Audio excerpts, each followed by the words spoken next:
Mutual fund helpline के सभी दर्शकों को दीपावली की हार्दिक शुभकामनाएं। आप सभी का शो में स्वागत है। आपके साथ मैं हूं स्वाति। म्यूचुअल फंड निवेश लंबे वक्त में अच्छा रिटर्न देता है, ये हम सुनते रहते हैं, लेकिन बावजूद इसके कई निवेशक लंबे वक्त तक म्यूचुअल फंड में निवेशित नहीं रहते हैं।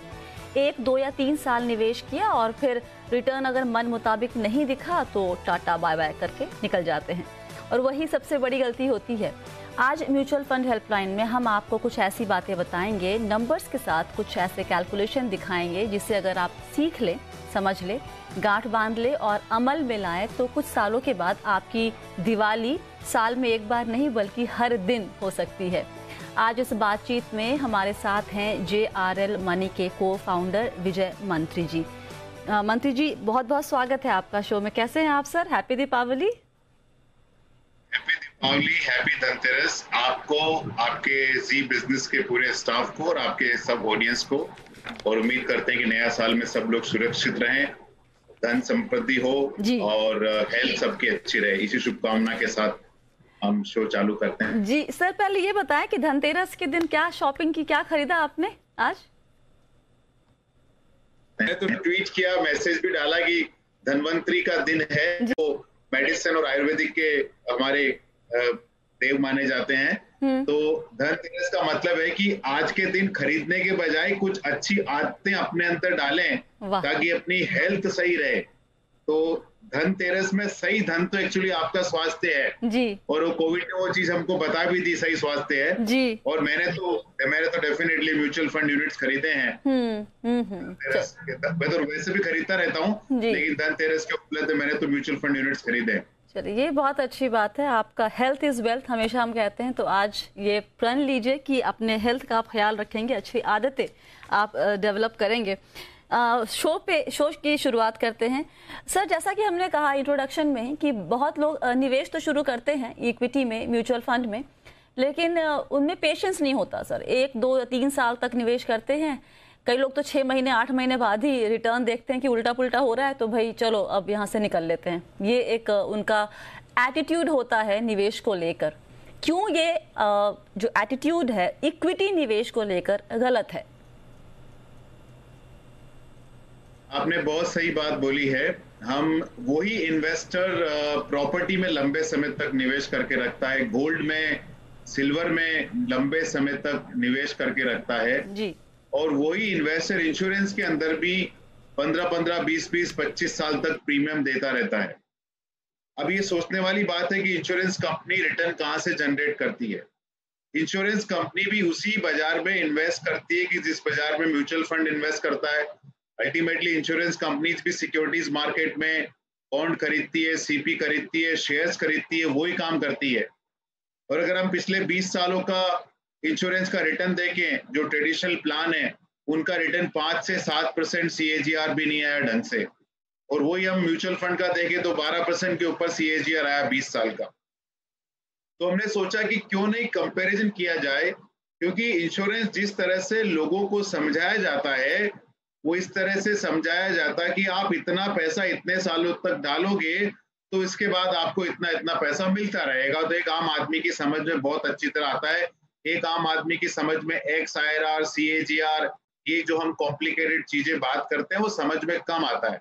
तो हमने कोशिश की कि अगर मैंने बहुत ही सिंपल 8% रिटर्न एज्यूम किया है, जो कि हिस्टोरिकली लोवेस्ट रहा है।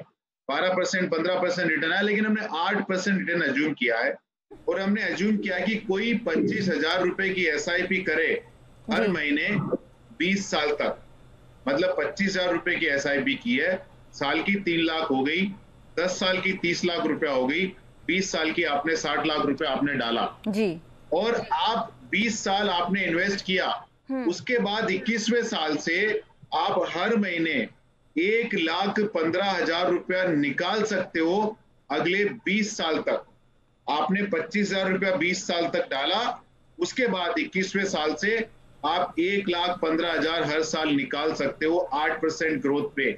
तो आपने 60 लाख रुपया डाला, लेकिन आपने निकाला 2,76,00,000। वो अगर आपने 20 साल पैसा डाल के एक दिन भी वेट नहीं किया, राइट। लेकिन अगर आपने 20 साल तक पैसा डाला, 25,000 रुपए हर महीने, और आपने 5 साल और वेट कर लिया कि मैं 5 साल वेट करता हूं, 26वें साल से अगर आपने पैसा निकालना चालू किया तो 1,72,000 रुपया हर महीने आप निकाल सकते हो अगले 20 साल तक। तो मतलब आपने 60 लाख रुपया डाला और आप 4,12,00,000 रुपया निकाले हो 26वें साल से लेके अगले 20 साल तक। सिमिलरली अगर आप 10 साल वेट कर दिए, 25,000 रुपया महीना डाल के 20 साल तक आपने डाल दिया, फिर अगर आपने 10 साल वेट कर लिया तो मतलब अपने इन्वेस्टमेंट को 30 साल दे दिए, तो 31वें साल से आप 2.5 लाख रुपया हर महीना निकाल सकते हो। मतलब आपने जो पैसा डाला उसका 10 टाइम आप निकाल सकते हो फॉर नेक्स्ट 20 ईयर। तो आपने 60 लाख रुपया डाला, वो आप करीब 20 साल बाद 20 साल में आपने 6 करोड़ रुपया वापस लिया। तो अगर हम कंपैरिजन करें इन्वेस्टर को इस तरह से अगर समझ में आवे, और अगर ये किया होता पिछले 20 सालों में तो ये तो बहुत ज्यादा रिटर्न बना। मैं तो बहुत कंजर्वेटिव आप लोगों को नंबर दे रहा हूं। तो जिस तरह से आप गोल्ड में पैसा डालते हैं लंबे समय तक, ट्रांस जनरेशन मतलब एक जनरेशन से दूसरे जनरेशन वो ट्रांसफर होता है, गोल्ड प्रॉपर्टी ट्रांसफर होती है। अगर इंश्योरेंस आप लंबे समय तक खरीदते हो, आपको समझना चाहिए कि म्यूचुअल फंड भी उसी बाजार के अंदर पैसा डालता है जहां इंश्योरेंस कंपनी डालती है। तो अगर इंश्योरेंस में predictable return over a period time आ जाता है तो म्यूचुअल फंड के अंदर भी उससे ज्यादा आएगा, क्योंकि म्यूचुअल फंड के खर्चे इंश्योरेंस से काफी कम होते हैं। अच्छा सर, यहाँ पर एक सवाल ये कि 20 साल तक डाला और उसके बाद जो अगर इंतजार नहीं करना है या फिर इंतजार कर भी रहे हैं तो क्या उस पैसे को हम इक्विटी में ही छोड़ दें या फिर हम उसे कहीं और पार्क कर दें और उसके बाद पैसे निकालें? वहां पर आप क्या सलाह देंगे? पैसा बिल्कुल इक्विटी में ही रखें, क्योंकि जैसे हम इन्वेस्ट करते टाइम बोलते हैं कि SIP करो क्योंकि वॉलेटिलिटी में आपको हेल्प करता है। तो आपने सपोज 20,000 रुपया डाल के एक बहुत बड़ा कॉर्पस खड़ा कर दिया 20 साल के पीरियड में। अभी आप पैसा एक दिन तो आपको चाहिए नहीं, आप अगले 20 साल तक पैसा निकाल रहे हो। तो हो सकता है आप जब पैसा निकाल रहे हो 2-3 साल मार्केट खराब रहे, लेकिन उसके बाद तो मार्केट अल्टीमेटली बढ़ता ही है। तो आप 20 साल के लिए और पैसा डाल के रखते हो, तो वो पैसे का ग्रोथ और ज्यादा जबरदस्त होता रहता है। तो इसलिए अगर आपने एक दफे 10-12 साल का बड़ा हम्प या बम्प क्लियर कर लिया, एक बड़ी रुकावट क्लियर कर ली, तो फिर आपको कुछ घबराने की जरूरत नहीं है। पैसा इक्विटी में रखिए, धीरे धीरे पैसा जितनी जरूरत है उस हिसाब से निकालते रहिए। दूसरा एक स्वाति जी बहुत बड़ा एडवांटेज है म्यूचुअल फंड का, वो एडवांटेज और डिसएडवांटेज दोनों ही है। इसमें आपको बंदिश नहीं है। आपने 20 साल के लिए कमिट किया, कोई भी कारण से आप नहीं डाल पाए 1 साल 2 साल, या आपको ज्यादा पैसा चाहिए विड्रॉल करने के लिए, वो सारी फ्लेक्सिबिलिटी म्यूचुअल फंड के पास है, जो कि आपको इंश्योरेंस या दूसरे ट्रेडिशनल प्रोडक्ट के अंदर नहीं मिलेगी। तो इन्वेस्टर को इस चीज का मेरे हिसाब से बहुत ख्याल रखना चाहिए। अभी स्वाति जी सवाल ये आ सकता है कि भाई 20 साल तक हम पैसा नहीं डाल सकते, तो वी कैन डिस्कस कि अगर आपको शॉर्ट ड्यूरेशन में पैसा डालना है तो क्या पॉसिबिलिटीज है। ये सवाल आता है यहाँ पे कि अगर मान लीजिए किसने ऑलरेडी अभी ये जो पूरा प्लान हम डिस्कस कर रहे हैं एक रिटायरमेंट प्लानिंग के हिसाब से बड़ा अच्छा लग रहा है कि रेगुलर इनकम आ जाएगी उसके बाद आपके पास, लेकिन जो लोग ऑलरेडी या तो लेट हो चुके हैं, अब रिटायरमेंट के करीब है, 10 साल बचे हैं या फिर हो सकता है 5 या 8 साल बचे हैं, उनके लिए भी यही स्ट्रैटेजी काम करेगी? एक्चुअली रिटायरमेंट वालों के लिए ज्यादा जरूरी है अभी इन्वेस्टमेंट सोच समझ के करना, क्योंकि उन्हें ना वर्किंग लाइफ में, ये रिटायरमेंट वालों के साथ बड़ी ट्रेजेडी हो रही है अभी।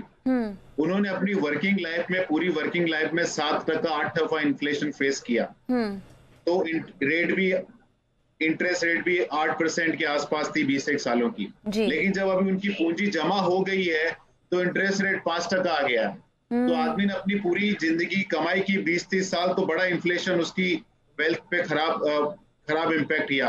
और जब अभी जो वेल्थ क्रिएट हो गया उसको इन्वेस्टमेंट का समय आया तो मालूम पड़ा कि आपका तो डिपॉजिट ही 5-5% के आसपास है। तो रिटायरमेंट वालों को तो ज्यादा मेरे हिसाब से, जिनका रिटायरमेंट पास आ रहा है 3, 4, 5, 10 सालों में या रिटायरमेंट कर चुके हैं, उनको भी ये स्ट्रेटेजी मेरे हिसाब से अडॉप्ट करनी चाहिए। पार्ट ऑफ उनका पोर्टफोलियो ऐसे इन्वेस्ट होना चाहिए। मैं आपको एक इलस्ट्रेशन देता हूँ कि सपोज आप 50 साल की उम्र के हो, रिटायरमेंट के पास हो, तो आप 10 साल वही 25,000 रुपया 10 साल हर महीने डालिए। आपने 30 लाख रुपया डाला, आपकी 60 साल की उम्र होगी, आप 10 साल वेट कर लिए तो 70 ईयर्स की एज के बाद आप 20 साल तक 80,000 रुपया पर महीना निकाल सकते हो। आपकी यंग एज है, 30-40 साल है, आपने फिर 20 साल इन्वेस्ट किया, 10 साल इन्वेस्ट किया, 20 साल वेट किया, तो आप 2.25 लाख रुपया हर महीना करीब करीब निकाल सकते हो। तो आपने 30 लाख डाला, 10 साल तक वेट किया, तो आपने 1,92,00,000 रुपया निकाला। आपने 30 लाख डाला, फिर वेट किया 20 साल, तो आपने 4,15,00,000 रुपया निकाला। तो इवन जो रिटायरमेंट के पास आ रहे हैं उन लोगों से भी मैं रिक्वेस्ट करता हूं कि अपनी फाइनेंशियल प्लानिंग बहुत अच्छी तरह करें, क्योंकि उन्होंने एक अजम्पशन लेके रखी थी कि फिक्स डिपॉजिट में 6%, 7%, 8% तो मिनिमम कहीं गया नहीं है। ये लोअर इंटरेस्ट रेट एक बहुत बड़ा चैलेंज इन्वेस्टर को, रिटायरीज के लिए एक बहुत बड़ा चैलेंज मेरे हिसाब से उनके सामने है। तो आज की तारीख में इंडिया में अगर आप हैं तो आप अगर बोरोवर है तो जीत में है, तो अगर आप डिपॉजिटर हैं तो आपको बहुत तकलीफ के दौर से गुजरना पड़ सकता है। सर एक चीज और यहाँ पर ये जो नंबर्स हम बता रहे हैं कि आप मंथली इतना पैसा निकाल सकते हैं, ये नंबर्स अभी सुनने में अच्छे लग रहे हैं, 1,15,000 आज के दिन में इसकी वैल्यू काफी लग रही है, लेकिन 20 साल के बाद इसकी वैल्यू इतनी नहीं रहेगी जितना कि आज है। Right sir? एकदम आपकी बात सही है। तो ये एकदम आपकी बात सही है, लेकिन आपको हमने 8% ग्रोथ एज्यूम किया, उसके अंदर हम मान के चल रहे हैं कि 4% इन्फ्लेशन रहेगा और 4% एडिशनल रिटर्न इक्विटी से आता है, बिकॉज हिस्टोरिकली इंडिया में यही हुआ है कि 7-8% इन्फ्लेशन रहा और 14 से 16% इक्विटी में रिटर्न आया। तो इवन आप 4% इन्फ्लेशन मान के भी चलेंगे ना तो भी आपको तकलीफ नहीं होगी, आपका परचेजिंग पावर प्रोटेक्ट रहेगा, बिकॉज इन्फ्लेशन तो 4% लग रहा है आपके खर्चों पे, लेकिन आपकी कैपिटल की ग्रोथ 8% हो रही है, तो कभी आपको कैपिटल का नुकसान लॉन्ग टर्म में नहीं होगा।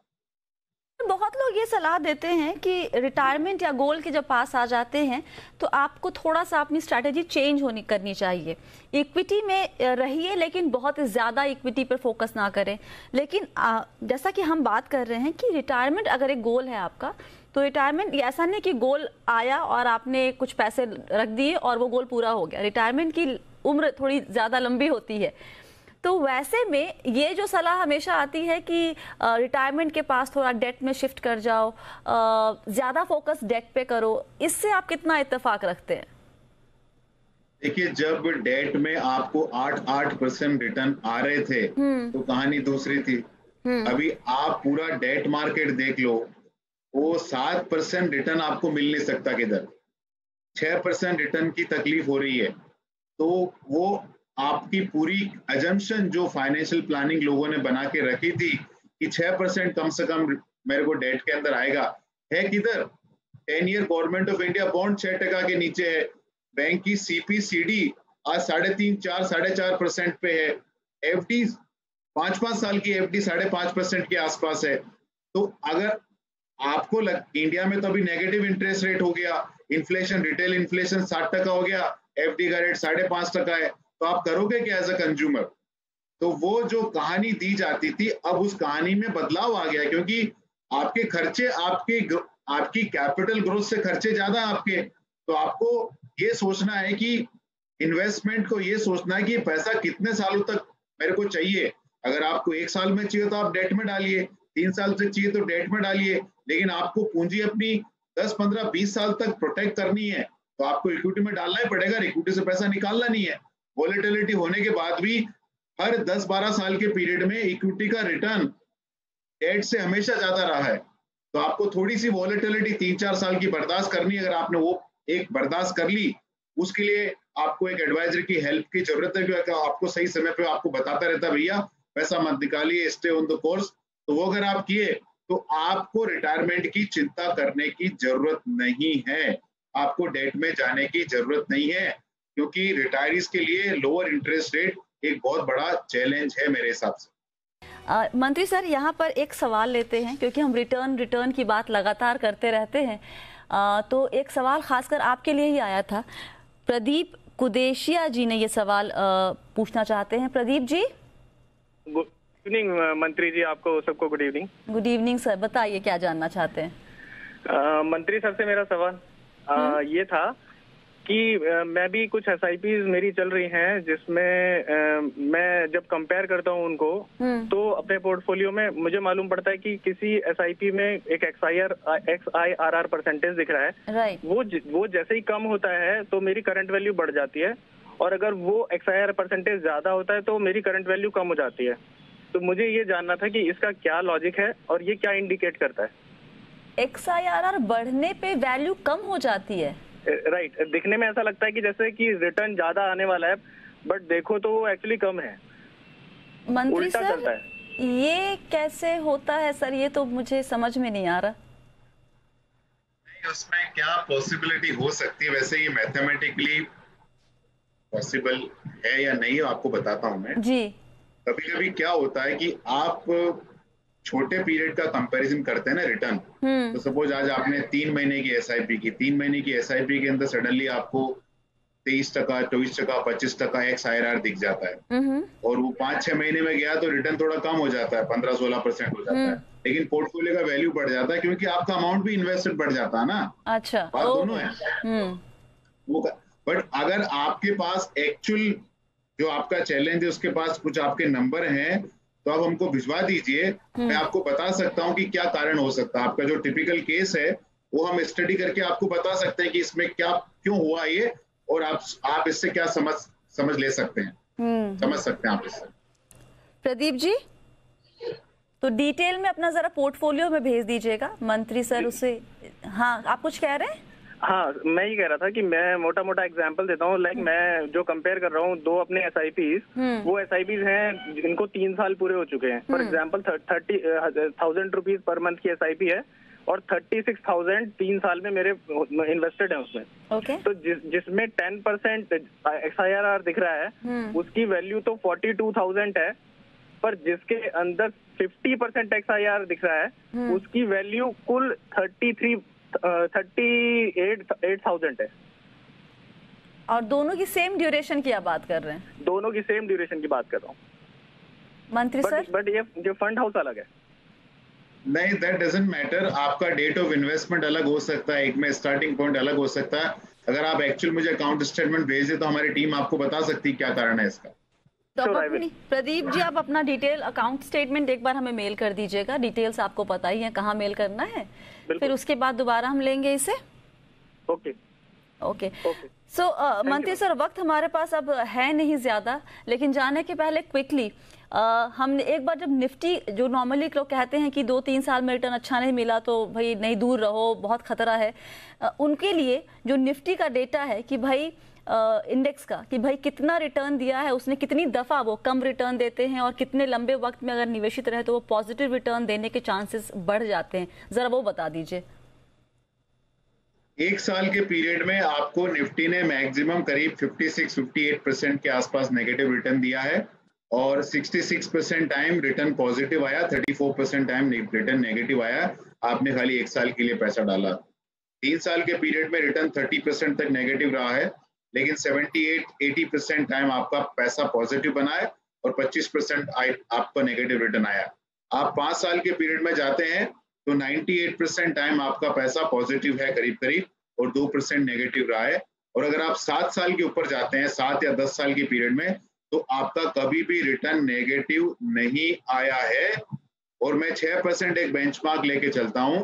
अगर आप 7 साल के ऊपर पैसा रखे तो 6% के ऊपर आपका 98% टाइम, 99% टाइम आपका पैसा बना है। इसलिए कहा जाता है कि जब इक्विटी में निवेश करें, 1, 2, 3 साल का रिटर्न नहीं देके 5 से 7 और 10 साल के ऊपर का रिटर्न देके। और जब रिटर्न खराब आ रहा है वो बहुत अच्छा टाइम है कंटिन्यूअसली इन्वेस्ट करने का, क्योंकि खराब रिटर्न के बाद ही अच्छा रिटर्न का दौर आता है। तो भाई 5, 6, 7 साल से पहले का रिटर्न देख के कभी ये फैसला ना करें कि निवेश अब रोक देना है, निवेशित रहे। और जैसा कि आपको हमने पूरे कैलकुलेशन के साथ दिखाया कि अगर आप लंबे वक्त तक निवेश करते हैं, बने रहते, निवेश रोक भी दिया और कुछ साल इंतजार किया और वक्त दिया, तो आप कितना पैसा मंथली निकाल सकते हैं अपने निवेश में से, मतलब आपकी हर दिन दिवाली हो सकती है। बहुत बहुत शुक्रिया मंत्री सर आज इस चर्चा में शामिल होने के लिए और ये सारा कुछ समझाने के लिए हमारे दर्शकों को। और इसके साथ ही म्यूचुअल फंड हेल्पलाइन में फ़िलहाल इतना ही। आप अपने सवाल वगैरह हमें हमेशा भेजते रहते हैं। कहाँ भेजना है, जो नहीं भेजे हैं, जिन्होंने नहीं भेजा है अभी तक, उन्हें कहाँ भेजना है, उनकी डिटेल्स हमारे स्क्रीन पर है। सवाल जब भी भेजते हैं तो आप प्लीज़ अपना नाम और नंबर ज़रूर लिखिए ताकि आपसे हम कॉन्टैक्ट कर सकें। फ़िलहाल के लिए शो में इतना ही। आप सभी को एक बार फिर से दीपावली की हार्दिक शुभकामनाएँ। बने रहिए जी बिज़नेस के साथ।